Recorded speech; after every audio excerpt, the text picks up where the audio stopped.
Hello, everybody. Hello, welcome. Yeah, so I think um, I deserve an accolade to be able to figure this out. So I got a new computer, so I'm still just trying to get my way around it. Thank you for joining. Keep joining, everybody. As you join, please go ahead and share. I wish we really started this right on time because of our viewers on other sites like UK. I know at this time it's really late for them, but it's really what it is. Hi, hello everybody. Thank you for joining. Thank you for joining. So let's share as we join. Please go ahead and share. Go ahead and share as you join. Once we get to a certain number of people, we will get started. Yeah. So the agenda for today. Hi, hello, Karine. Kelechi, welcome. Queen, thank you for joining. Yeah, it's really late over there in UK, Belgium, Germany. But let's just manage. I promise next time it's gonna be better. All right. Let me just drop this pin message here. All right.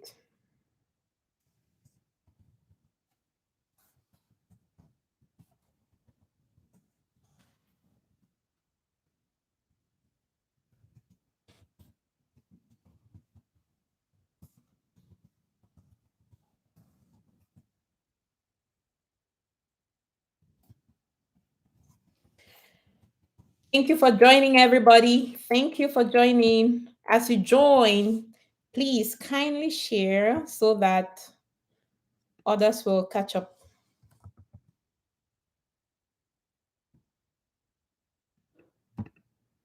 All right. I think I'll need to turn on my light here.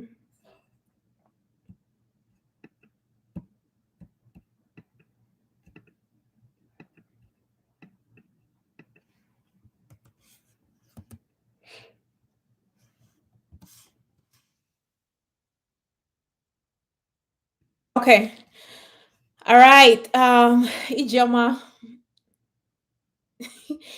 What message, Ijoma? I think I missed something. I'm not sure what you're talking about, but I hope we'll find out. Bisong, welcome. AY, welcome, and thank you for joining. Hi, PK. Thank you all for joining. All right. I have a little agenda that I would like to follow, but it's going to be really quick. And then after that, I can reserve some time for questions and answers. Hi, Prince. Thank you for joining, Prince. Healthy with Bernard. Thank you for joining. Nancy, thank you for joining. Tessie, thank you for joining. All right. So today, I Alvina, thank you for joining. I just want us to quickly run through some questions that you will you can ask your interviewer during your interview. So this topic, why I'm inspired to talk about this is because lately my mentees go for interviews and for some reason they don't take this very seriously. Miss Kwambi, thank you for joining. Yeah, they don't take this really seriously. And coming from an inside perspective, an insider, um, interviewing your interviewer is at least 20% of your interview. Interviewing your interviewer is at least 20% of your interview success. So, as you go for your interview, you always want to be very prepared.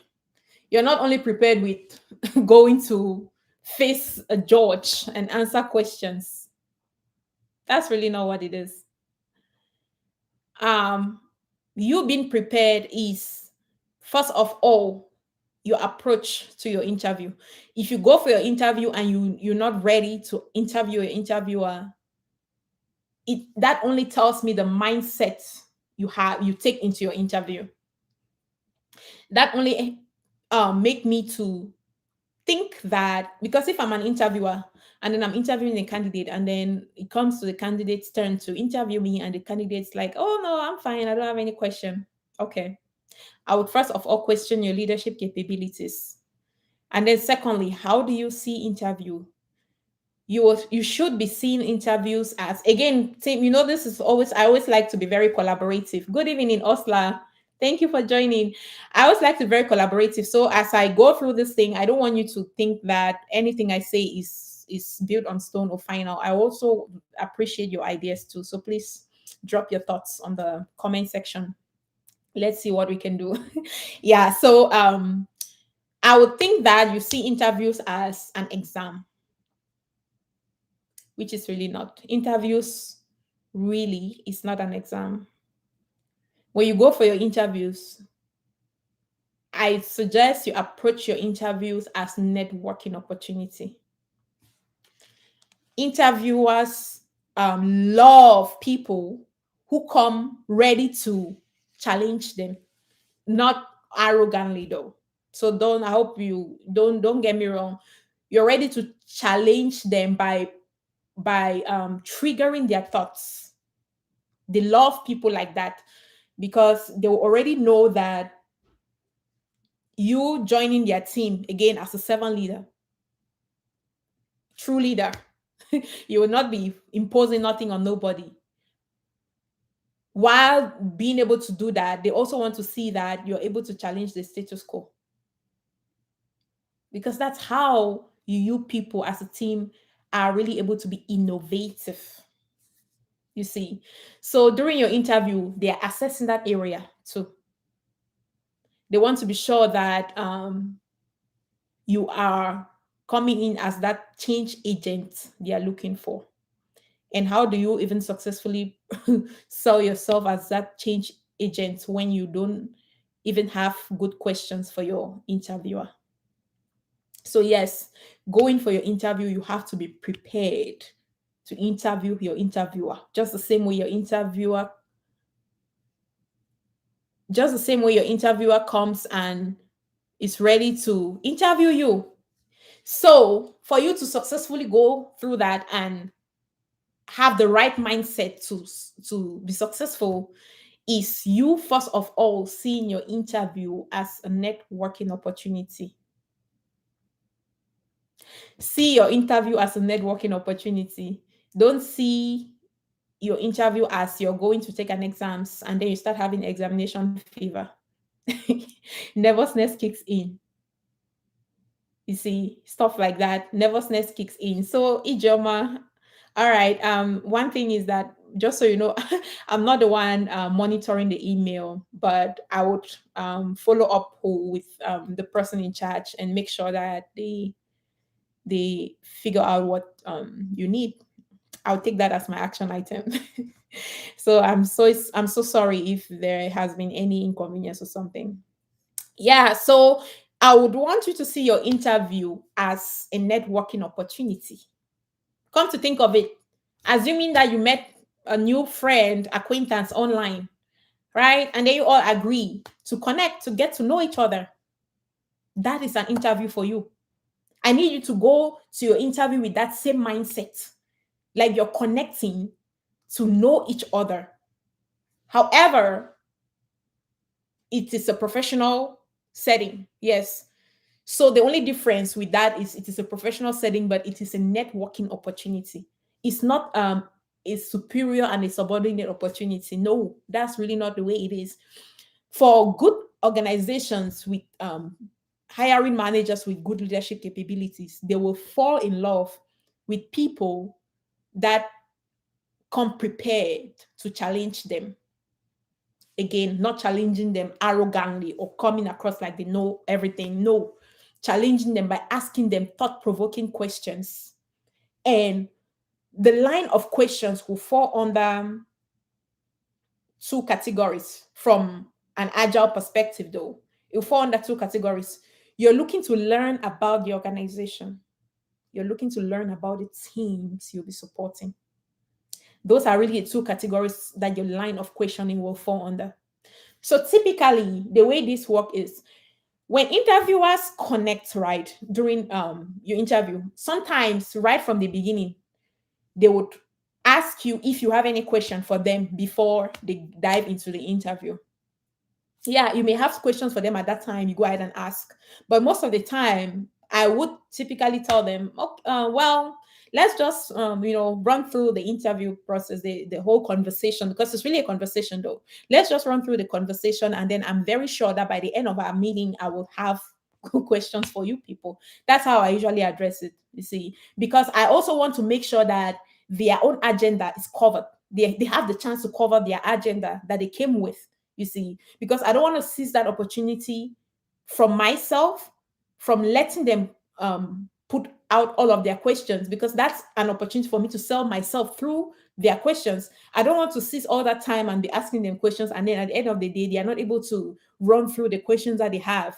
It means that they will not be able to really assess me based on them not able to run through their questions. So I typically ask that we reserve the question, my own part of the interview at the end of the whole meeting. So that is how I'll do it first.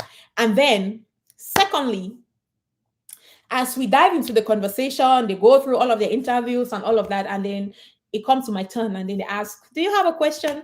The mistake that I've seen people making is, first of all, they'll hesitate. They'll be like, no. You hesitating already tells your interviewers that perception. You're trying, remember, it's a networking opportunity. You're trying to create that positive impression. You're trying to make that perception. And then you're hesitating. It only tells them that you came unprepared.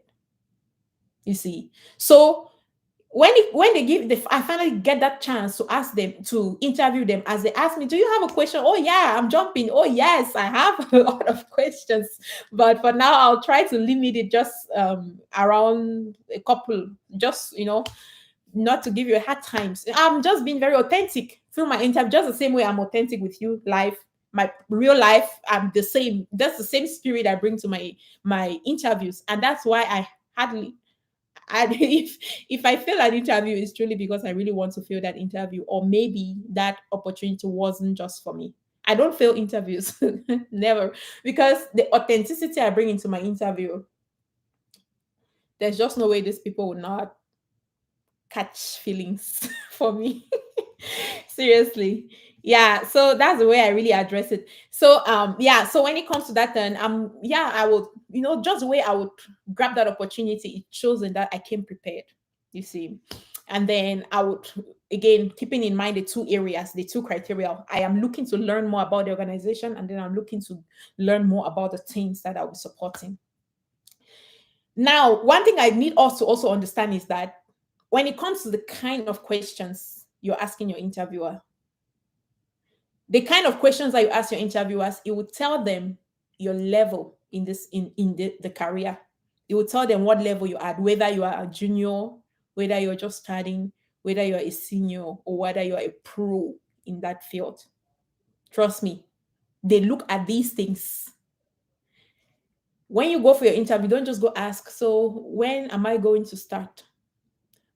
No, you want to ask intelligent, smart questions. That's what you're doing. You want to ask them intelligent questions. The kind of questions you ask, it can already right there determine the salary they want to pay you. Trust me. Even if they end up giving you that opportunity, the kind of questions you ask them during your interview, right? Let me arrange my hair a little bit. All right. All right. So the kind of questions you ask during your interview, it will position you on what these people will be willing to give you. Because this salary thing, they give it based on your level of experience, based on your ability to negotiate, and based on these things. Yeah, so can the question come from the job description? Yes, why not? The question can come from the job description. Yes. So on that to your question, HD, um that will fall under you trying to learn more about the teams you will be supporting, you see. So yeah, so to cut the long story short, The first part, you're trying to learn about the organization. So I will just list some basic questions. I'll just list some key questions that I would suggest that out of the so many questions we may be talking about today, make sure that you want to have those ones covered. Again, from an agile perspective. Just give me a second here. Let me inform my people, my team, that I am here so that they can also benefit from this.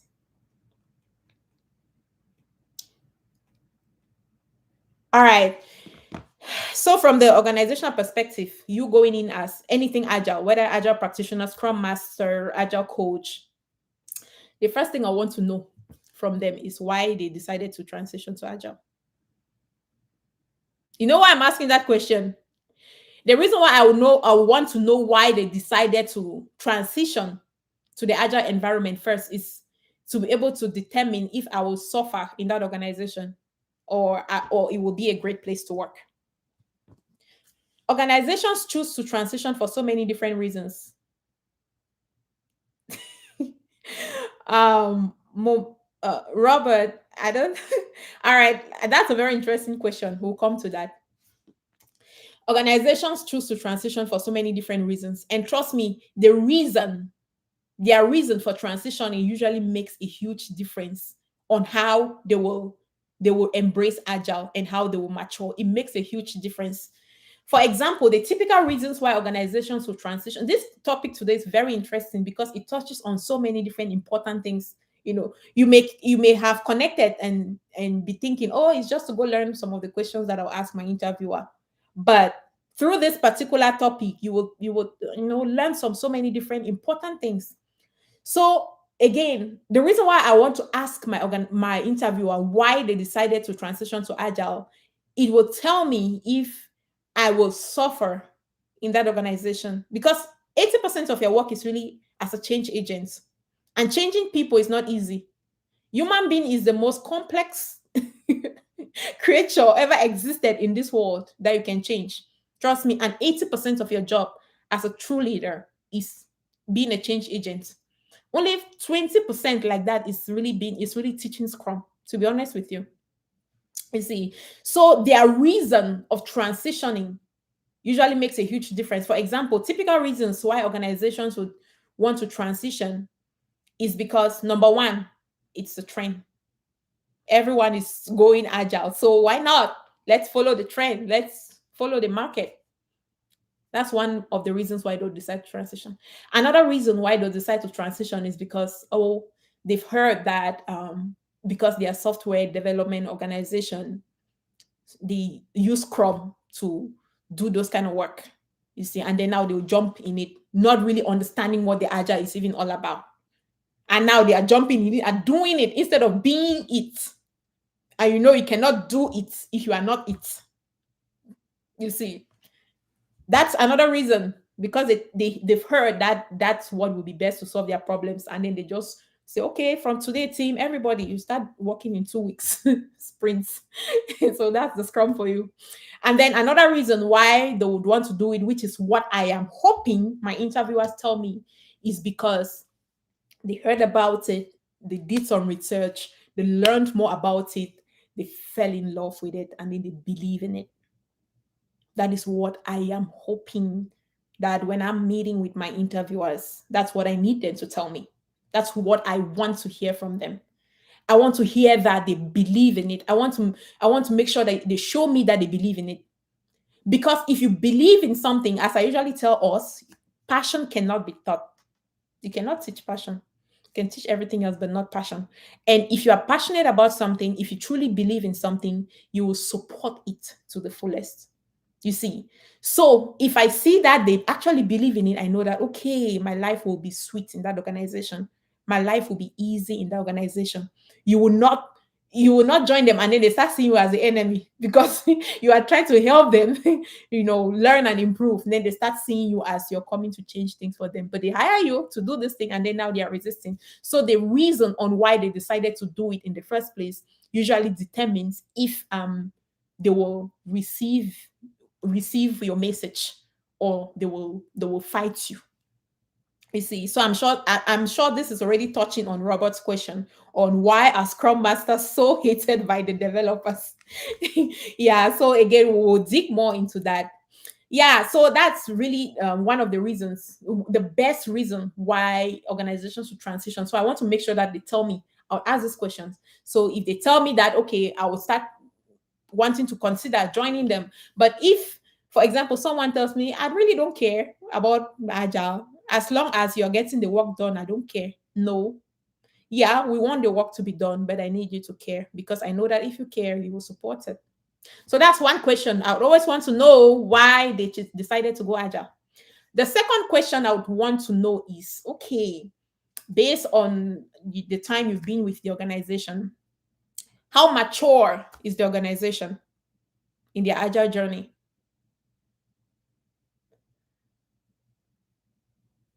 Yeah, okay. So Lily just asked a very interesting question. What if the interviewer don't ask if I have a question at the end of the interview? I will ask them. I will tell them that, okay, do you mind? I have some questions I would like to run over with you. So do you mind? I will ask them straight up. But the thing is, according to interview standards, good interviewers should definitely always ask you. Sometimes they don't ask not because they didn't prepare for it. Because like I said, it's at least 20% of your interview. Trust me. If they didn't ask, maybe they forgot to ask. Maybe you people have digressed and they forgot to ask, or you ran out of time and they forgot to ask. But typically they will. But if they don't ask me, I'm asking them if they are okay with, because I have some questions too. If they're okay, because I want to learn. Yeah. So that's the way I'll do it.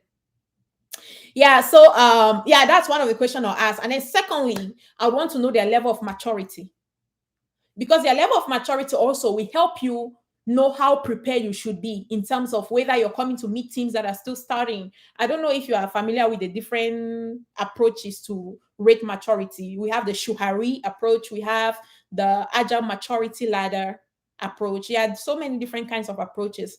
So whatever approach we are using, I can just quote one example, maybe the Agile maturity ladder. Where are you people on that? Are you still crawling? Are you walking? Are you running? Are you flying? I want to know. You see? So based on the response they'll give me, it would already tell me where they are. And then with that, I can know how I can better prepare to come in and help them. And see, these are intelligent questions you're asking your interviewers. That way they already know where they're keeping you. So that when it comes to that negotiation part of your pay, when you ask a pay, they will not be like, are you kidding me? You see? Yeah. So that's one question I'll ask, and for that reason. And then another question, so again, we are still talking about the questions to understand it from the organizational perspective. And then another question that I'll ask from an organizational perspective is, would you please just give me just describe to me your culture? How can you describe your culture? See, I would never ever want to work for an organization that has a toxic culture, even if they are paying me 4 times of the average salary. I would never. Mental um mental wellness is critical. Your mental wellness is critical, because your mental wellness, it will determine your outcome, your impact in the organization, and even in your personal life, even in your home. So I would never ever want to work for an organization that has a messed up or a toxic culture ever. So I'm asking them, I may have gone through their website and read those things, but sometimes reading these things is very different from reality, you see. So I would need them to tell me in from a man to man perspective, woman to whatever, what the organizational culture is. And based on what they tell me, and I'm assessing when they're answering that question, I'm assessing if they are hesitating or doubting. If the culture is really good, you see, they'll be so proud to tell you, and light, you see, their light will just shine on their face when they're about to respond to that question. If they're happy, in that environment, you will know when they're answering that question. You see, so that's one thing I also like to know. I want to know their culture, how they treat people, their little employee resource activities outside of just business as usual. You see, I want to learn about those things. Yeah, can you ask that kind of question? So Queen just asked a very interesting question. As a beginner, can you ask that kind of question?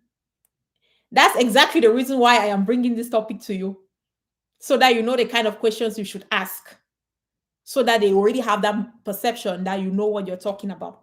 Queen, I hope that answers your question. When you're going for your interview, you don't want to go and be showing your interviewers that I'm a beginner. They will not even want you to come and experiment in the organization. Trust me. So to decode what I just said, that these are things that we cover in our mentoring program. So again, if you want to learn more, join the train and we will help you figure all of these things out. Yeah. So yeah, so I would, that is it for the organization from the organizational perspective. And then one thing I'm also asking them is what keeps them motivated? For example, if they tell me that they've been here for 30 years, 20 years, even 10 years, I want to know from them. So, you mentioned that you've been here for this number of years. What has been your motivating factor? What is that thing that will make you want to wake up from your bed in the morning feeling so excited to come back to work? You see, I would want to know. So by the time you're done with running these questions by them, trust me, you will get more insight on how this organization work, and or whether you will enjoy working in this environment. Sometimes it's not only about you so desperate to get that job. You wouldn't want to go get a job and then the very next day you're running away from the job. No. I know sometimes saying these things, you are like, are you kidding me? You're talking because you're already working. No, to be honest with you, when you're looking for a job, you need to be intentional. You need to be really intentional. Because what's the point in landing a job the very next day you're running away from it and then you start the whole thing all over? You see, so be very intentional. um yeah, so and then now that is it from the organizational perspective. Those are some of the few key questions that I will address. The other part that I'll be looking to learn, right? Let me just run through some of these questions here. As a scrum master, if your team practices scrum but has a dependence, okay, that's another topic, but let me just run through my own agenda and then we can address some of these questions. uh, what if they expect someone to have read the culture in their website and answering them again? Great question, Julius. So yes, before you even go for your interview, you want to already do your homework, right? You should have done your homework and learn about this culture on their site. But again, these things are just things that are written, right? So you reading these things remain a hypothesis. Because it is written doesn't necessarily mean that they're practicing it. Just writing these things and clipping them on walls and putting them online really doesn't mean they're reflecting it or they're living up to it. So I'm asking this person to be able to validate my hypothesis. And I'm telling them, I've already done my homework. I see these things on your website. But now that I have the opportunity to talk with you, can you just please tell me from your own perspective what your culture is really like? You see, based on what that person will tell you, you'll be able to compare if what they put online is actually what it is. It is. Yeah. All right. I hope that answers your question. And then now let's talk about the other side. Now I want to know more about the team. See, if you go for your interview and then they ask you, you have a question, you just I don't, yeah, I think I'm good. First of all, that already tells them that you're not interested like that. Secondly, you don't know what you're doing. And thirdly, you are not experienced. You are not, because they know that if you have experience, see, being a change agent is not easy. I'm telling you, it is rewarding, it is satisfying, but it's not easy. But besides, nothing good comes easy, right? It's not easy. But once you're able to accomplish the little wins, it is everything. So these people know. So they know that if truly you have experience or you know what you're talking about, you'll be interested in learning more about the teams that you will be supporting. They know that. So they'll be expecting you to ask those questions on learning, those questions that would expose the insight of the teams that you'll be supporting. You see, so you have to be prepared to run these questions by them. Yeah, so the first thing I want to know is what is the team structure? You don't want to go join a team. They say they are a scrum team, but they are 35 people on the team. It may be the situation, but if I ask about the team structure and they tell me that there are currently 35 people on the team, okay, And then I want that brings me to a follow-up question. So tell me more about it. So how long has the team been established? If they tell me that they've been working as 35 people on the Scrum team for the past 1 year, that's a no, no, no for me. I mean, I'll just try to dig more. And so how has that been working for you? You see, I'll ask follow-up questions. If you've been 35 on one team and the team has been like that for 1 year, how has that been working for you? I want to know, because that already is a it's not only a red flag, it's a red flag with a black stamp on it. You see. All right. So today's lesson is all right, Prince. I'm glad that you're getting value out of this session, Prince. So Prince is one of our YouTube members. He actually has a membership plan. So yeah, Prince. So whenever I come online, I prioritize people like you because you deserve my online presence. Trust me. You people have been very, very supportive. So when I come here, I just want to make sure that I give you the best. Yeah. So I want to know. But if you tell me that you people have been 35 on one team, and if I ask how long the team have been put in place, and you tell me it's just been 3 months, that's understandable. I would want to assume that okay, maybe there is a room for improvement right there. But if you've been 35 people on the team for the past 1 year, okay, I'll be skeptical to join that organization. I would want to know how it's been working for you and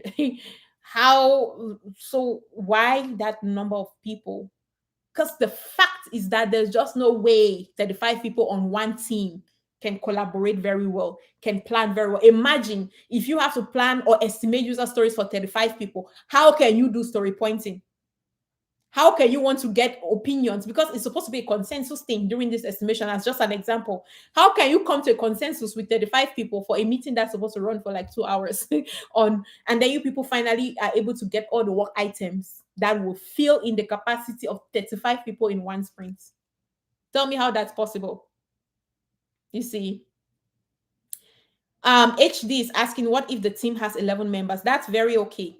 That's very okay. It's above the recommended this thing, but it's not crazy. It's very okay. Trust me, especially if it's working for them. But that's very, even 12 people, 13 people. To me, I think it's okay, because I've worked in an environment like that, and they were very mature and everything. They were like that number of team members, and they did the work. They were still delivering value. The communication was going, the engagement was there, and all of that. Yeah. Okay, yeah. So those are some of the questions I'll ask, and for this reason. So my purpose for today is really for you to see reasons why you should ask some questions. You need to understand why you should be asking the questions that you're asking. What are you trying to get from them by asking these questions? You see. And then the other thing that I would like to ask is, okay, so what is your immediate pain point? You may have so many other problems. Or first, okay, let's keep the immediate pain point aside. What problem are you trying to solve with this role? I need to know why you're hiring for this role. You see, what problem? That way, it's already, let's say if they point out some specific issue, a particular skill set that they're looking for. Let's say if you know that you're not very strong in that area, it's okay. That already gives you a cue that, okay, you need to go work on this thing. You see, because usually, even if they give you that role, you typically have that 2 weeks before the start date. That's enough time for you to get going on some of these things that these people have told you during your interview. And you can only learn these things when you ask the right questions. For example, maybe they'll tell you that they are really looking for someone who can really help the teams run good retrospective, because right now they are really struggling with their retrospective. You see, so that already, if you know that you are not very good with retrospective, you already have the homework right there. You have 2 weeks. You know that by the time you join them, you must have brought yourself up to speed on how to facilitate a good retrospective session. So that's the reason why you ask the questions you ask. You see? Yeah. So I would want to know what problem they are trying to solve with this role. See, and then another thing that I want to know is, what are your immediate pain points? If I ask you to tell me that magic want, right? One key thing, your immediate pain point that you would want to sleep and hope that they get resolved by the time you wake up in the morning, what would that thing be? You see, they'll tell me, and the reason why I'm asking this question is so that hopefully I get the job. When I'm coming, I already know what I will tackle to earn my credibility. You see, I already know the kind of things I'm going after to change to help earn that credibility. Because you want to earn your credibility, right? And you don't earn credibility by telling them that I'm credible. It's action. You see, you should, yeah, yeah. So you should really be coming in as a change agent, David. All right. And then the other question that I would like to ask is, what tool are they using? This question is critical.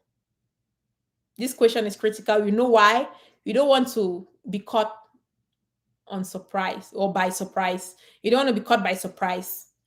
Because I see that the tools that are the tool that is really common out there, everybody's talking about Jira, Jira, Jira, Jira, Jira. Not every organization use Jira. Truly, not every organization is Jira. At the same time, I understand that you cannot just go about learning all the tools in the world.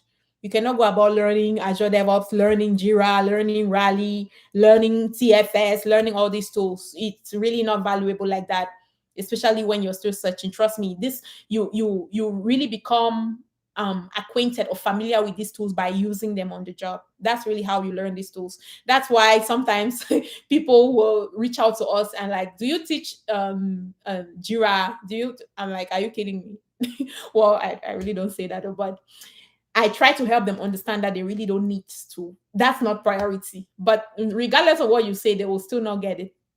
But when they finally get the job, they will get it.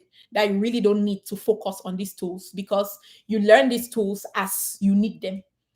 Even if they teach you Jira from now to next year, as long as you are not using it, you will forget it. Trust me, you will forget. So these people understand that. So the point is, you should at least be familiar with one tool. You should be familiar with one tool. So I would want to know the tool they are using. If, for example, I am familiar with Jira, right? And then they tell me they're using Azure DevOps, that already gives me homework. It gives me something that I have to go make sure that I'm bringing myself up to speed with, at least knowing just having a summary of an idea of how this tool works, at least to be able to log into it. You see, so that 2 weeks is enough time for you to go get yourself familiar with these other tool they are using, if it's different from the one you're familiar with. Because like I said, you would commonly hear a lot of people talking about Jira, but trust me, not every organization use Jira. Some use Azure DevOps, some use Rally, some use version 1, some still use TFS. Um, so Queen, I don't know the membership you're talking about. Are you talking about YouTube membership? If that's what you're talking about, just click on the join link. When you go to that button, which is near the subscribe button, there is a link there called join. Click on it and then follow the procedure to become a member. But if you want to join our program, whether training to become a Scrum Master or mentoring to land the job or be mentored to be successful on your job that you already have, visit our website. I've pinned a message right on the chat box. The first message up there, there is a link there. Just click on that link. It will take you directly to our website. And from there, you can read through the programs that we have and get started. It's really very easy. So, before I forget, the next training session, Scrum Master training session, is starting on the 1st of February. So, if for whatever reason you missed the January session, and for those who are part of the January session, they can tell you we've been having an amazing time learning as a family. It's been amazing. That's the best time in my life when I'm with my students. So yes, if you miss the January session for whatever reason, I'm talking about the level 1 program. If you're looking to be trained, having the knowledge and go sitting for your certification exams, or maybe you already have a certification but you're looking to refresh your knowledge, go out to our website, sign up to sit for for the upcoming February session. It starts, like I said, it starts on the 1st of February, and you have to enroll in advance if you're looking to be part of it, because there are some assignments that you will need to complete before connecting for the first live class. Yeah, the training is 1 month, Queen. But the beauty of our training is that it is highly flexible. All of the lessons, all 8 lessons you're supposed to do to finish the program are already available as we speak. So immediately you enroll, they will give you access to your lessons immediately. All the lectures are already available. And then when we connect for the live class, the purpose for the live class is to network, build relationship, and then carry out real practice. like run the real daily stand-ups the way it happens at work. And then also, if you may have any question or concern or whatever from completing your lessons, we discuss them together in class, just to make sure you're perfectly understanding everything. Yeah, so David is asking, do you accept membership from UK? Yes, we have students globally. We serve students, our typical students who are located in UK, US, Canada, Belgium, Australia, Germany. Yeah, if I'm not missing any, and Nigeria, India. Yeah, those are the typical areas that we serve. Um, yeah. All right, I see Maureen online. Maureen, yeah, please, you help me go ahead and answer all the questions regarding level one, because Maureen is currently part of our program. So yes, you will you will be my admin today to help you with those questions. Thank you very much. Okay, back to the topic. Yeah, so that's it for the level one training. It starts on the 1st of February. If you're looking to enroll, don't hesitate. Don't keep thinking. Don't keep contemplating. Don't keep procrastinating. Trust me, it's still very early in the year. Bless yourself with investing in yourself. Bless yourself with that. Don't keep hanging onto your past, which is already you're not comfortable with it. That's why you're even contemplating on switching. You see, don't hang on to it. Sacrifice it. Focus to build yourself to achieve something greater. This is the okay, let me tell you, this is the best career you can ever have. I'm telling you, because it has a lot to do with changing people. It has a lot to do with impacting lives. It is very rewarding, it is very satisfying.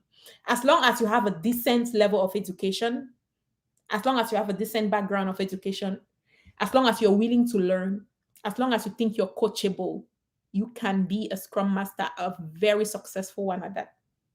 Okay, so go through our website, reach out to us, and then we will help you get to that point. All right. Okay, yeah, so back to the questions. Yeah, so you would also want to know the tools they are using for that reason, you see. Because one of the reasons why I decided to mention this is one of my level two mentees. If Cynthia is here, Cynthia will know I'm gossiping about her. One of my level two mentees. So she got her job, and then she has been doing a lot of learning Jira, practicing Jira, and all of that, because that's one of the things we do in our program. We run real projects in our mentoring program. So when she started her job a few days ago, she realized that they're using Azure DevOps. So she was caught by surprise, you see. So I don't want you people to be in that situation. Cynthia already paid the price for you people.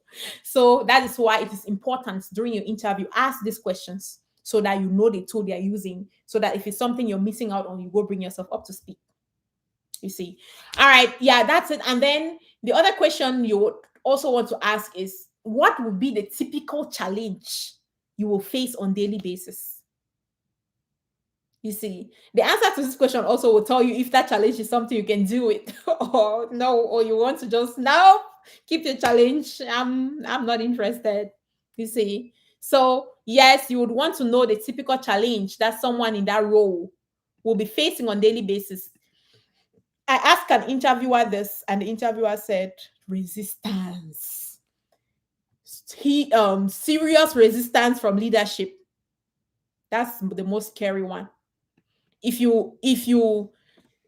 leadership is resisting, that's the worst thing. If it's middle management resisting, that's very understandable, because that's typical. If team members are resisting, that's understandable. That's typical. But if leadership, upper management is resisting, trust me, that's a big problem. You know why? It means that they have a very faulty foundation. It means that already tells us that they did not formally go through a transformation process. Now they are just bringing in these people to do Scrum, as opposed to being agile first. Trust me, you joining that organization, you will leave it halfway. You will be stressed, you'll be burnt out, you'll be frustrated. I'm telling you the truth. I know sometimes we feel desperate because we are really looking, and then we take these things. Well, it can help you with difficult experience that you will now have. You will learn the hard way though. But yeah, but if you want your sanity, I wouldn't recommend that you join an organization that has huge resistance from upper management, because upper management should be the people that have decided to go agile, right? It means that they should be supportive of it. That's why, again, this brings us to the very first question on their reason why they even decided to go agile. But if it's middle management, it's usually understandable because they have so many different reasons for resisting. They are not the ones who decided to go agile, they just bring it to them as well, you see. So, yeah, so ask that question to be able to know how you will, whether you'll be successful in that organization or not. So, you see, interviewing is two-way. It's not only your interviewer interviewing you, you also should be prepared to ask your interviewer questions, good, smart, intelligent questions. The kind of questions you ask, again, to recap, will place you on the salary scale, will determine whether they'll give you this job or not, will determine if you are a creative, innovative person, because that's really what servant leadership is all about, not you sitting and waiting to be told what to do, you see. So be ready to ask great questions. Now, last but not the least question you always want to ask: what's next? What's next? So don't just finish and then you're like, okay. And then you're like, anything else? You're like, no, I'm fine. So how would you be able to know if you should follow up with them after the interview, or when you'll be getting an offer, or whether you should keep looking? How would you know? And they're expecting you to ask this question. So for me, I'm not only asking what's next though. I'm also asking to know how long will they remain, how long is the entire interview process though? How long is the entire interview process? So that I know how I'm planning and whether I will continue pursuing other opportunities or what, you see. So I would want to know. So what's next? So they will typically tell you, well, we will get back to you in 1 week. We'll get back to you today. We'll get back to you tomorrow, so that you know how you're planning your stuff and know whether you should continue pursuing the other opportunity you already have, or whether you should wait, or so it's very important to always know what's next. Yeah, so that's really the questions that I wanted to bring to you today regarding this specific topic. And most importantly, for you people to know that interviewing is not a one-way street, it's a two-way street. And it's not an exam, it's a networking opportunity. And it's not an interview. Just because it's called an interview, it's not an interview, it's a conversation. Okay, all right. So I will have 12 minutes here to run through questions that you people may have. Let's see. At the end of the interview, as the interviewer, are there any questions or hesitations I can address at this time?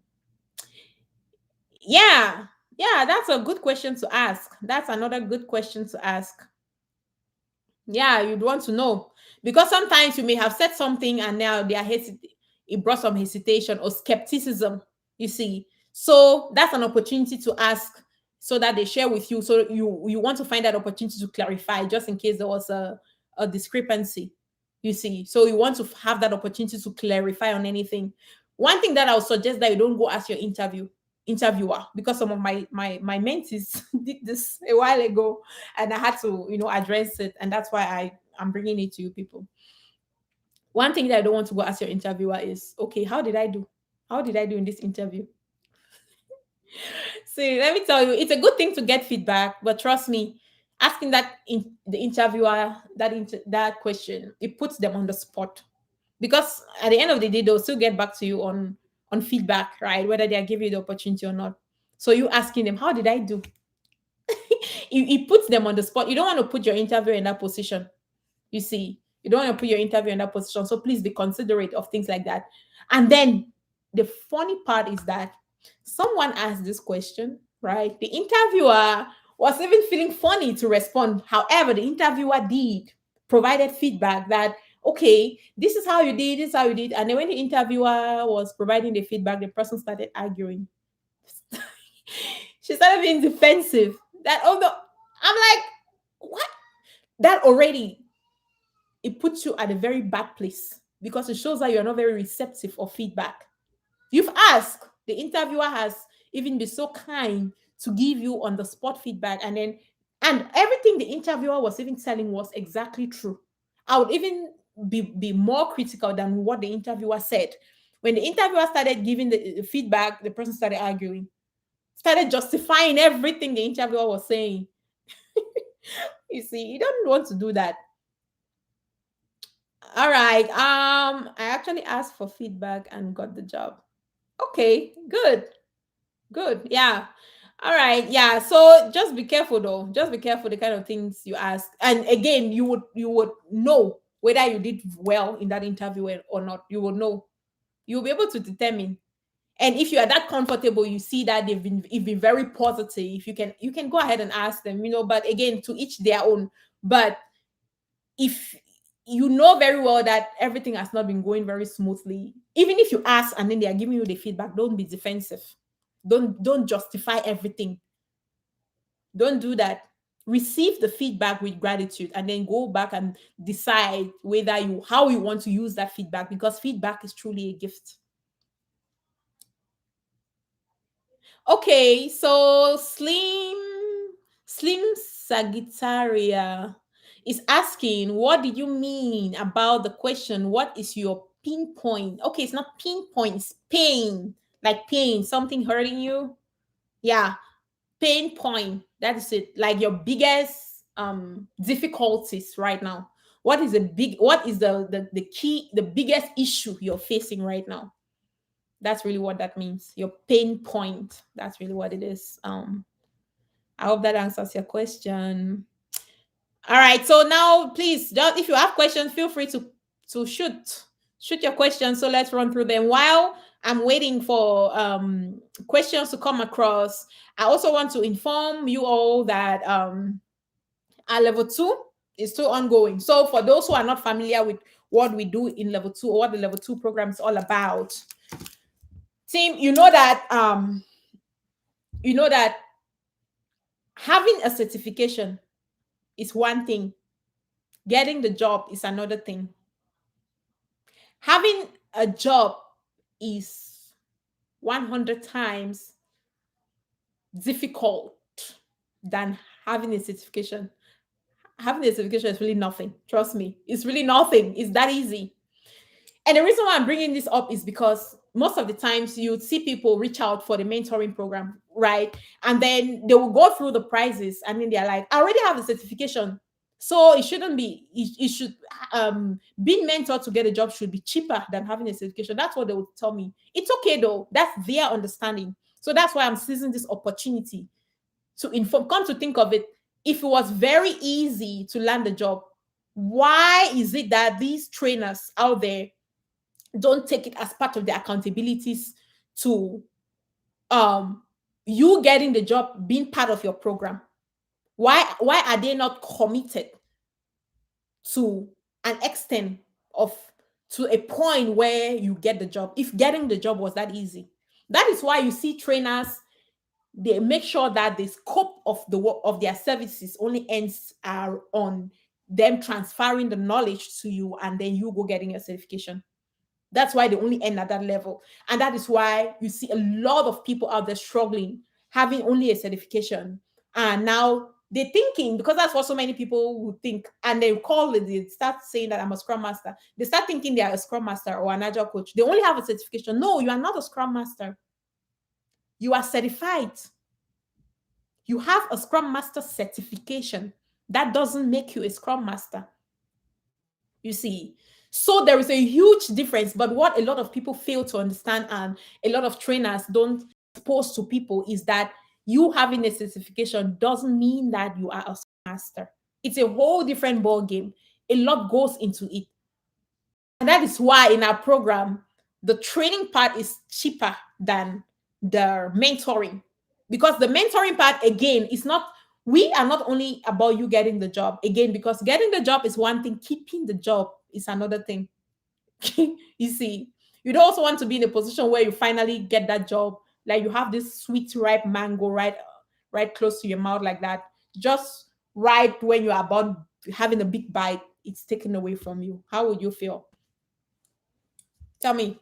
That's why our program is really designed to, we don't measure success by the ability of our mentees getting jobs. No, that's not success to us. To us, success is your ability to be impactful on your job. That's how we measure success.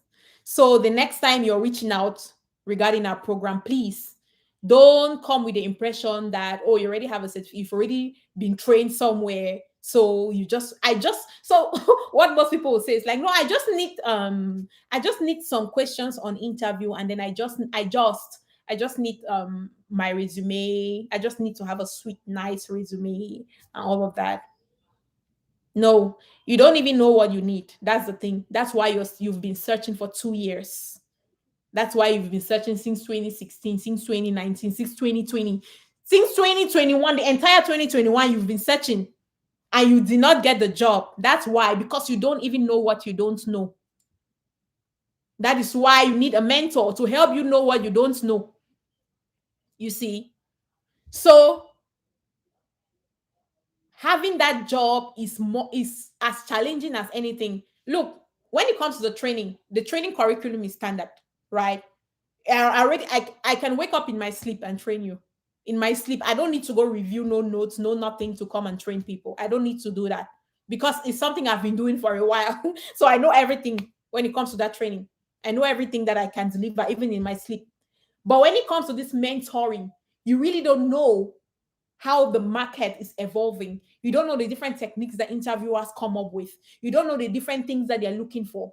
As a mentor, you go out every day to look for these things and stay on top of the game so that you can bring to your candidate, so that you can transform them to carry the personality, carry the mindset, carry the content and everything that they go into with their interview to be successful on the interview and then be successful on the job. So you see, it's a lot of different things go into it. So don't think that it should be cheaper. Don't think so. And don't waste 2 years just loitering all over the internet trying to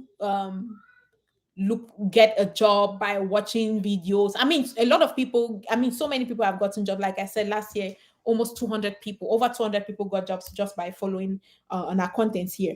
But let me tell you, the length of time that you will spend to get that job will be like 100 times the time you should have spent if you had a mentor that will guide you on what you should focus on. You see, because you agree with me that there is just too much information out there. There's just too much, which at the end, you turn not to know what exactly you need. You end up digging too much, digging everywhere, getting overwhelmed, getting demotivated because you've been in the market for so long. You start thinking, oh, something is wrong with me. My village people are attacking me. My uncle said that I would be start because I mean, what I'm saying is what I see every day. That's what people say every single day, you know. It's just because you don't have the guide, you don't know what you need, you don't know what you're looking for, and then you're trying to save money, and then at the end of the day, you end up spend time is money. You can always make money, but you can never get time back. You see, so having a mentor, please, I need to let you know that it's a necessity. It's a big opportunity that you have. Don't miss out on that opportunity just because you're not familiar with it. Yeah. So get a mentor straight and it mustn't be me though. We have so many different mentors in our program. It may be other people. You may even go through other sources, but I'm telling you that you need one. Even on the job, you need to be in that environment where you constantly get inspired, constantly stay on top of your game on learning more and growing. Yeah, all right. Where do we keep dependencies and risk? It depends on your organization, Nadine. So Nadine is asking, where do we keep dependencies and risk? In my experience, I have leveraged Confluence to track dependencies and risk. I've also leveraged the tool that we use to track our work issues and manage our work.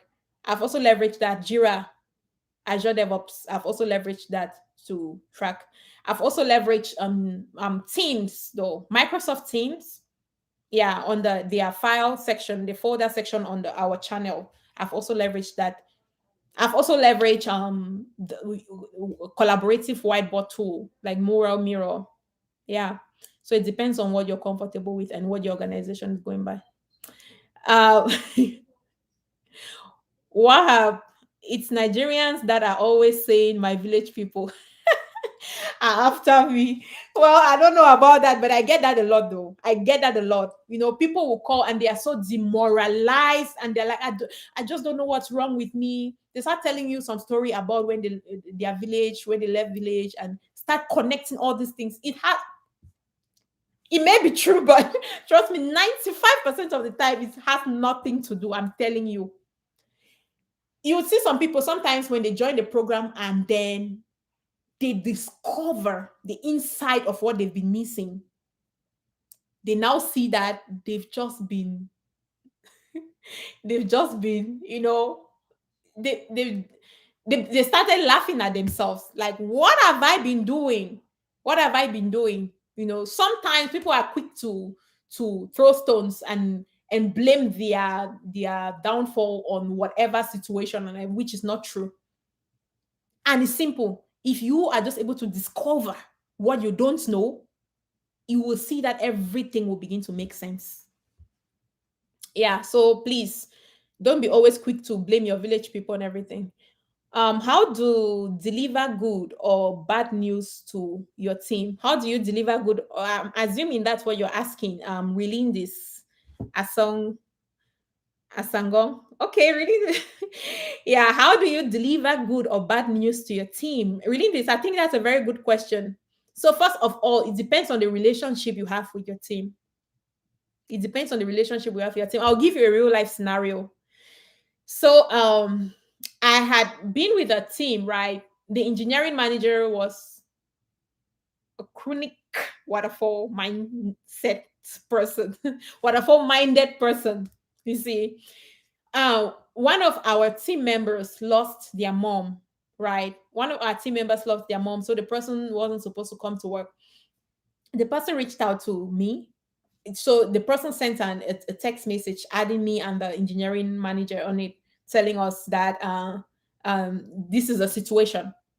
And then the engineering manager immediately texted me and like, don't let nobody know, don't tell nobody. I'm like, okay. But I understand that's typical for for this waterfall background people, because they have this secretive tendency. That's the way they've been trained. That's just the way they've been designed or wired to function. So they have this secretive tendency. They just hide everything. New team members joining the team, they're hiding it. People leaving the team, they're hiding it. I'm like, in an agile environment, that's not the way we do it. We go through stuff as a family. We go through good times as a family. We go through bad times as a family. Everything as a family. That's the way we do it. That's the transparency we are talking about. Openness we are talking about. You see. So that particular situation where our team member lost the mom, I wasn't able to come to work. So when the person told me that, oh, don't let nobody know, I'm like, okay, why? I like a lot of why questions. I'm always asking why.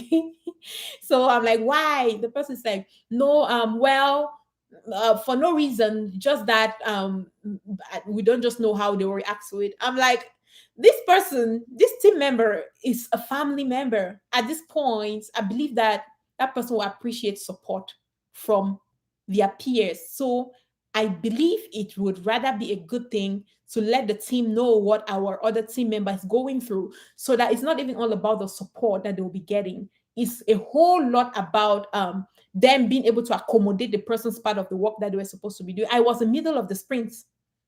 So they are supposed to know these things so that they can figure out a way to accommodate that person's part of the work and give the person support as much as possible, because it's a family, you know.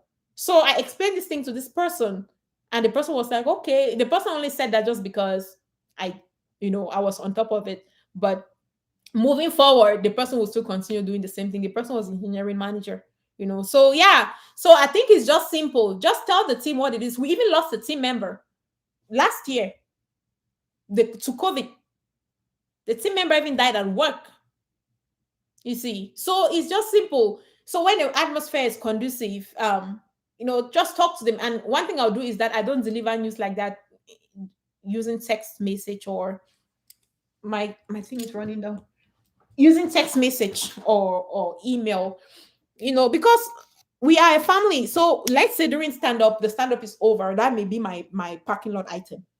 I'll just tell them that, team, I just wanted to let you all know that this has happened, this is the situation, please, this person needs support right now. If you're able to reach out, and feel free, give them the go ahead. If it's okay, that is, make sure I confirm with the person first. If it's okay, please feel free to reach out to this person. And that's how I'll say it. That's simple. I'll talk to them like that, and then together we'll decide how we want to support that person as a team. That's it. It's really simple.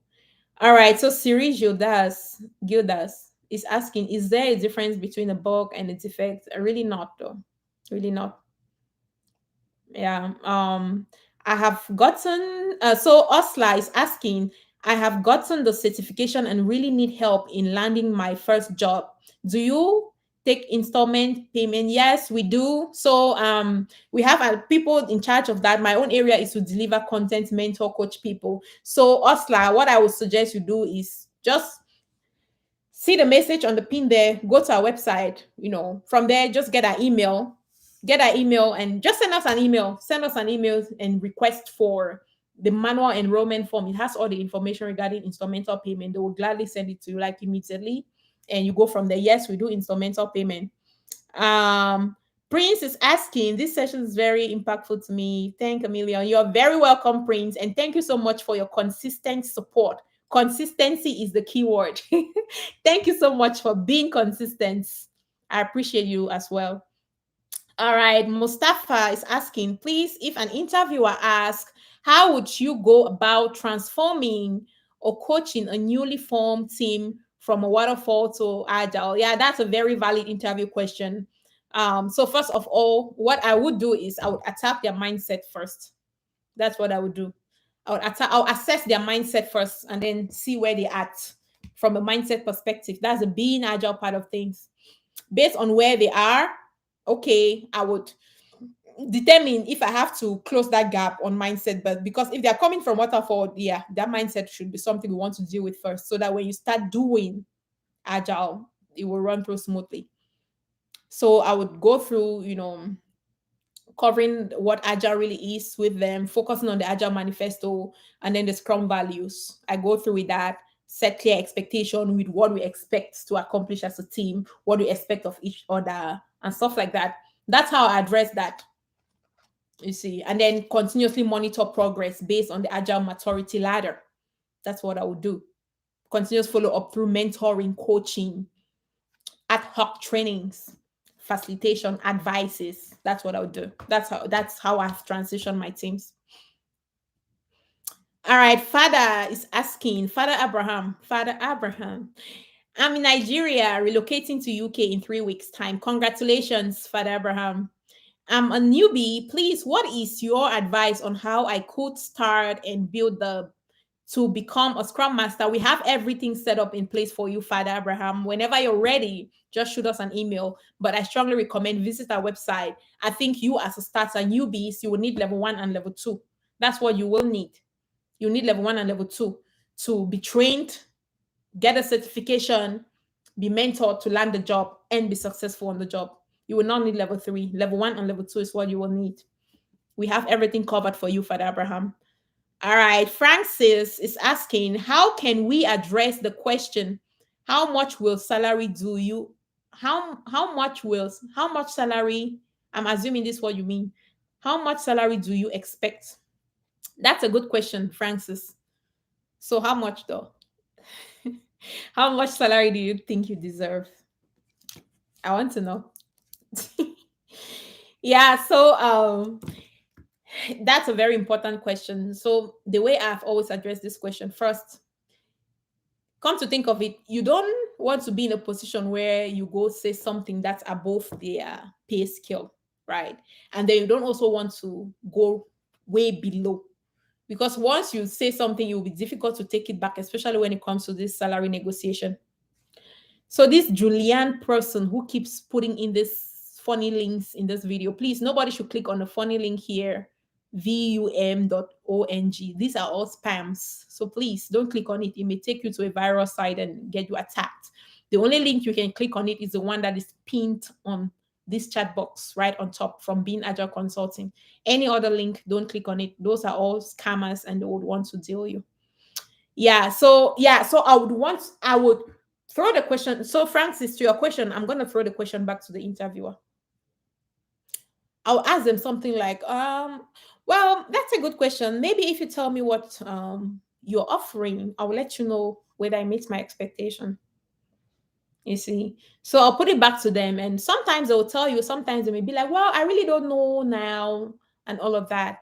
And then let's say if they tell me, okay, let's say for example, if they tell me that they are offering 100,000 or 110,000, okay, I can now say, oh, I'll say something above that, because there is no way they can always tell you everything that they have on the table. No way. Just know that they will always leave something at the back. So when if they, for example, if they tell me 100,000, I'm gonna say, well, I was looking for a range between 130, to 150. I may say something like that, and then we can now trigger a conversation from there.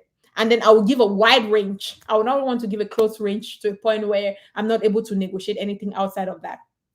You see, and then in a situation where maybe you throw the question back at them, and then they're like, well, they really don't know now. Maybe they want to work with what you want, and then they can take it back. And most of the time, recruiters are the ones who say they don't know, though. These recruiting agencies, they do that. That's their business. That's their negotiating strategy. Trust me. And then if they say that, and then I can now tell them my desire. And then that's when I will use the wide range so that I don't get myself trapped in a very close range. You see, I'll give a wide range. For example, if this, I would say, well, I'm looking for something between 50 to 90. Yeah, because somehow I'll know that they should fall between that range, or I'll say 50 to 100. I'll say something like that, because I'll know that how, regardless of how bad it is, whatever they have, it will fall within that range. Yeah, so that's what I would do. I wouldn't want to go first. I would first try to throw the question back at them. All right. So, Ogia, for you, how will you work with an experienced team versus an unexperienced team? Okay, that's a very open-ended question, Ogia. Again, seeing yourself as a change agent, right? Seeing yourself as a change agent, you are really there. You are assessing. Because you just don't jump into an organization and start doing things and start changing things. No, they understand that. They understand that. I mean, sometimes they don't understand it, but you have to help them understand that this is not how it works. You want to first be able to assess and see their level, and then you know how to help them based on the gaps you're identifying. So there is no rule or standards that you have to follow if a team is experienced, and a rule or standard that you have to follow if a team is not experienced. No, that's the beauty of Agile, the flexibility of the things you're supposed to be doing. Your role is not routined like that. The only routine in your role is the events you're facilitating. Outside of that, everything else is you observing, identifying gaps, and coming out ways to close the gaps. So, yeah, based on your observation, the problems they are facing, regardless of whether it's a mature or not mature team, you will now come up with ways on how you want to help them close the gaps through mentoring, coaching, facilitation, and training. That's really how you go about it. I hope that answers your question. Julius says salary cost, my last job. I requested $93 per hour, and the company told me 75 max. They were so interesting and promised to reach out. Until now, I haven't heard back from them. Yeah. So you know why they would do that? The reason why they would do that is because that's exactly what I'm saying. If you go give a range that's above their scale, they would there the tendency for them reaching back to you is very low. The reason is because they know that that's where you are, and if you see another company that's offering that, you will run away. That's why they do that. They don't want to go over this hiring thing over and over, so they'll just prefer to go with a candidate that is within their range. And how do you know their range? Ask them, let them tell you first, and then you know how to place yourself. All right, David J says here in the UK, they will ask you how much are you getting where you are now. In the US, that's illegal. In the US, that's illegal. Yeah. All right, PK, what is the success rate when it comes to your students getting jobs? Have you had people struggling to get jobs for a long time after the training? Well, I really don't know what happens to people after the training if they don't get into our level 2 program, though. I really don't know. I hardly really follow up like that to know whether, oh, you've gotten, we train a lot of people. So I cannot, I don't take it as a commitment to want to follow with, unless they will come back to me and tell me that, oh, I have, Karen, I got a job, I'm happy for them and all of that. But I don't take it as a commitment to follow up with them, whether they've gotten jobs or not. But the ones that get into our level 2 program, most will do. Yeah, that's, yeah, I would know definitely. So to learn more about our success rate, there is a live that we did. I think that was 31st, the 31st of December, the year end live we did on the 31st of December. So please, I can share the link later. Just go there. You will get all details on how we did. You will get all the details on how our performance for last year, all our details on performance report. You can get that from there. PK, I hope that answers your question. All right, team. I think I have gone 16 minutes over. I just want to make sure that I got all the questions addressed. HD says the project is delayed 3 months, has lots of dependencies based on old technology. So project delayed 3 months again. First of all, that tells me that you people are doing agile and not being agile. That's really what it is. Because if you're being agile, you will know that you have to incorporate agile. So I'm trying to address HD's comment. HD says the project is delayed 3 months and has lots of dependencies based on old technology. Do you find this appealing, challenging for you? Have you worked in the similar situation? Yeah, these things are common, but like I was saying, if I'm already hearing timelines, project is delayed 3 months, already that tells me that you people are not agile. You're just doing agile. You're just practicing those frameworks. Because if you are agile, you will go through that formal transformation where from leadership top to bottom, they will understand that they will have to integrate the agile way of working into their strategies. You see, and doing that, they will become empirical driven as opposed to the reverse. They will not be doing reverse work. They will be doing work based on predictability, which means that they will be using data that they've gathered from previous work. They will use that to plan their future work. That's the empirical we are talking about. Instead of doing the waterfall way where you will go sit down, plan, set timelines, and then when team members don't achieve that, you say that they failed. No, that was your timeline, but that's not the reality. So the problem is not even your team. The problem is the organization. They need to incorporate the agile ways of working into their strategies. That's what we call business agility. And that's a whole other topic. All right. Team, I hope I didn't miss any question here. What did you mean by okay? All right. I hope I didn't. Thank you, Mustafa. Thank you all so much. The same question here in the US too. Yeah, so Juliet is saying that they asked the same question here in the US too. They asked the question, but that Juliet, this is why we're here. I'm telling you, it's not legal. It's illegal. Go look it up. Go find out. It's not in the US. It's against the law for your interviewer to ask you what you're currently making. It's not. That's not something they should be doing. All right. Ogia, as a Scrum Master, if your team practices Scrum but has a dependency on another team that practices Waterfall, how would you go about it? The organization is messed up. That's what I can tell you. Yeah, I know that sometimes they decided they would want to go bit by bit to transition their teams. That is why, again, if they're able to incorporate agility into their strategies, they will not end up with an organization that a part is doing waterfall, a part is doing Scrum. However, if that's the case, you that is currently doing Scrum, you should know better. So you want to reach out to that waterfall team because they'll hardly know that because that's not how they are structured to work.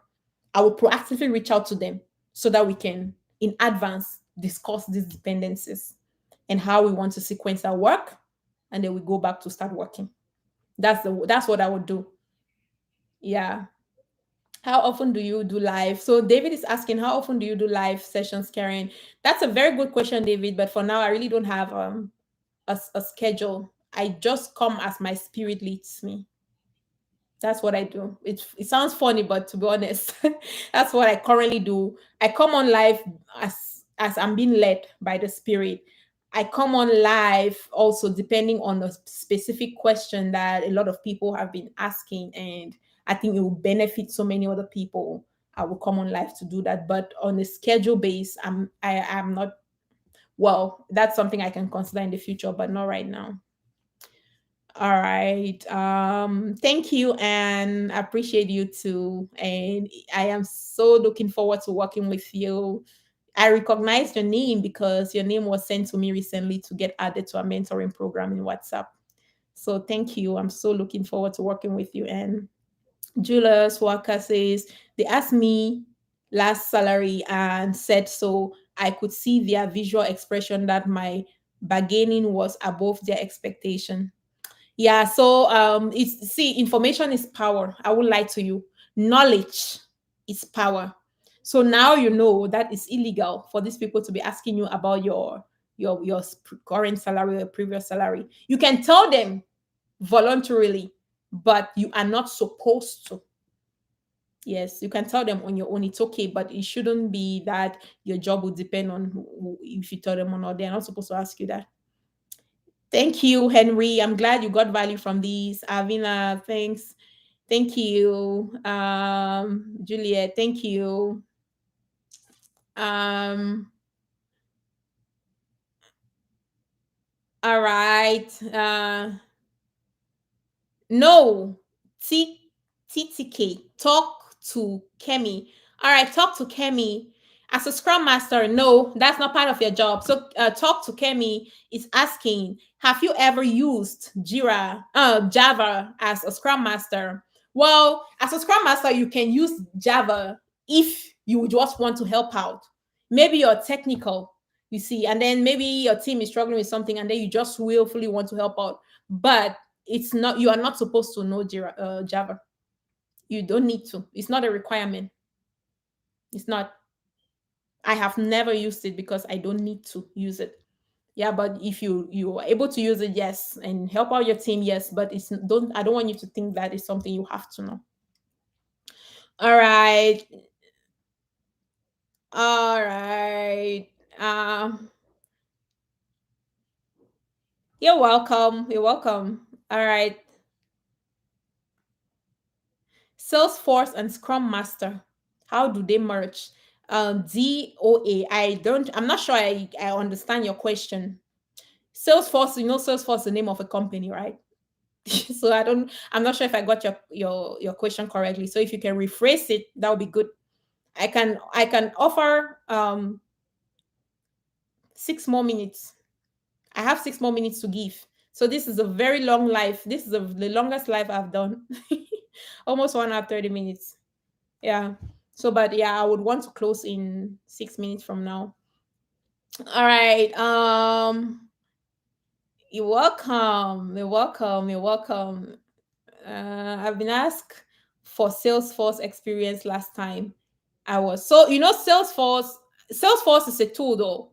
I know Salesforce product. Salesforce is the name of a company. So what they do, you can go online and look it up. What they do is they create these tools that helps with customer relationship management. That's what they do. And now a lot of organizations are using this product called Salesforce. So Salesforce is just a tool. I'm sure that's what they're asking. It's just a tool. If the tool is what the organization is using to manage their customer relationship, yeah, they want to know if you are familiar with it, if you've used it before. So that question is very common. It's not a specific interview question like that, but yes, just like they'll ask you if you're familiar with Jira, if you have experience with Jira, just like they'll ask you if you have experience with Confluence. You see, it's just like that. All right, Tumlai relating this. If you are asked what tool your dev team is using, what do you say? I would ask them to rephrase the question. What do they mean? There are so many different tools. So they're talking about what tools exactly are they asking? That's what I'll ask them. That's what I'll say to them, like if they ask me that question. All right. I wanted to know if having Salesforce experience gives me an edge, or is it not required? It's not required, but again, it's not required to be a Scrum Master. I always say no knowledge is useless. If at this point you have the capability to continuously self-develop, that's what I call self-investment, self-development. Why not? If you have the capability to continuously take more certifications, why not? No education is ever useless. That's how I see it. You see, so but it's not a necessity to be a Scrum Master. Not every organization uses Salesforce product. All right. As a Scrum Master, how you can improve the velocity? You cannot improve velocity as a Scrum Master. First of all, that only tells me that maybe you still need to go learn more about what velocity really is. As a Scrum Master, you cannot improve velocity. You can only help bring transparency, visibility around that. You cannot improve velocity. It's just really what it is. So this what I just said may open a lot of thoughts in your head. So that is your assignment. Now I'm acting like I'm in with my students. I say this a lot, Junior. That's your assignment. That's your homework. Go learn more about what velocity really is, and go dig more about what velocity is and what it's used for. Um, you can also say Azure DevOps Slack teams. Well, again, I would like to know what exactly they mean by that. Are they talking about the programming tool they're using? Are they talking about tools used to track the progress of work and manage issues? What exactly are they talking about? I want to know so that I know to make sure I'm giving them the right answers. So if they ask me again, back to your question, if they ask me what tools does your developers use, I'll ask them to give more insight on the context of that question. So I have 2 more minutes, but 1 second. Let me just switch on my light here. I will be right back. Excuse me.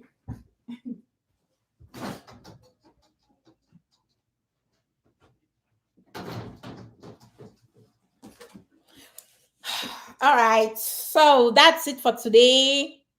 Yes, on books to read, you can just go to the description box on this live. Chinwe is asking recommendations on books to read.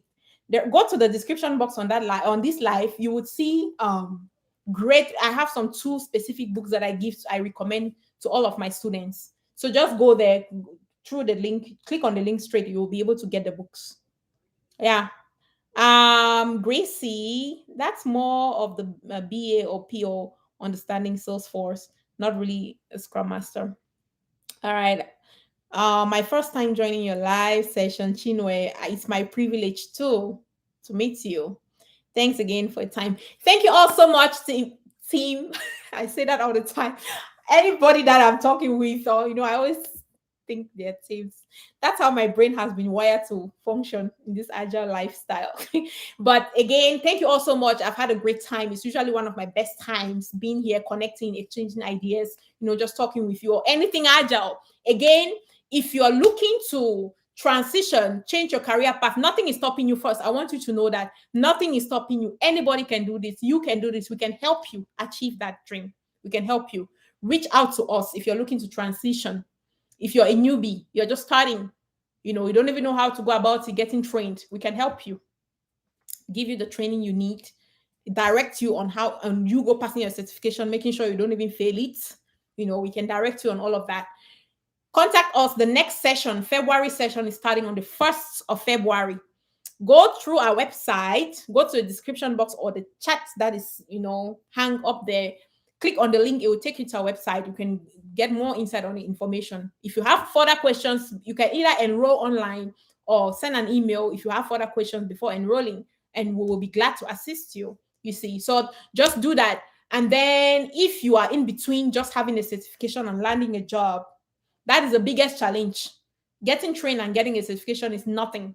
Again, the biggest challenge is to land that job. Trust me. And to be able to get it quickly and not waste 2 years, 1 year, 6 months, just loitering, trying to figure it out on your own. Reach out to us. We can help you figure it out easily together, as long as you want to commit and you're ready to learn. we can help you achieve that goal really quickly. So that's going to be our level 2 mentoring program, you know. So that one, you can start on any Monday or any Wednesday, you see. And then for the level 3, I don't want to talk about level 3 because at this point we don't even have any opening for level 3. Level 3 is basically for people that are already working professionals, though. Agile coach, delivery managers, scrum masters, release train engineers. So they are struggling with their jobs, you know, and then we help them. We just help them to be very successful. But again, at this point, we don't have any opening. Well, our only other availability would be from the 26th of February. Yeah, that's the only other availability. That's always very backfilled. So reach out to us if you want to get your job. Reach out to us, we can help you. If you want to transition, you are still a starter, reach out to us, we can help you. Again, thank you all so much. It's been an amazing time, and have a great rest of your day. Bye.